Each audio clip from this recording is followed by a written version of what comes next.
I don't feel like getting up, so we're gonna look at Fate and Humanity memes while I'm laying down. Damn, my neighbor who I never met just busted serious ass to help me get my car out the snow so I could get my kids to school and was like, I'm from Kenya. We don't leave our neighbors to struggle. People are just great sometimes. I said this before, but one of the only reasons I'm a writer is because I had a teacher in 3rd grade who looked at my poem about clouds and said, you could be a writer when you grow up. It stayed with me forever. Teachers, don't underestimate what your words can do for your students. Dad, we're not feeding that feral cat.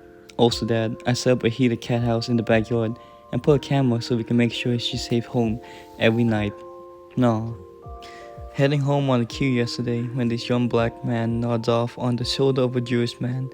The man doesn't move a muscle, just let him stay there. After a minute, I asked the man if he wanted me to wake the kid up, but he shook his head and responded, he must have had a long day.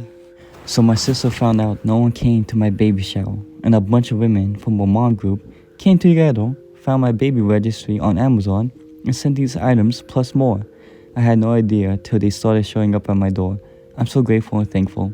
They helped me out so much. This person typed out 8+ paragraphs of caption in the video for a deaf person. Very sweet. Hey, wondering where the captions are on this TikTok and that, so I can't understand this if there's no captions. Walt Disney World, we just so happened to bump into her. In front of a house where I live, looking out for each other. Free everything. This plumber fixed a leak at the home of a 91-year-old lady with cancer, and his invoice is now going viral. Call out to boiler, high pressure and 2 leaks. Lady is 91 years of age, acute leukemia, and a near life. No charge for this lady under any circumstances.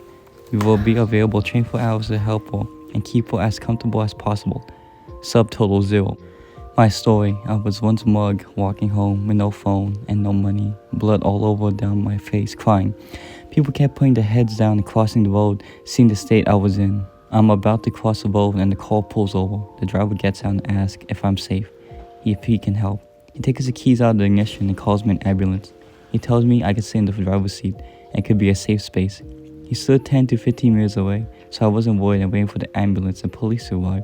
When they did it, he asked if I felt safe with them and if it was okay for him to leave. I'll never meet that man again, or I'll be able to tell him how much that meant to me, how he restored my faith in humanity.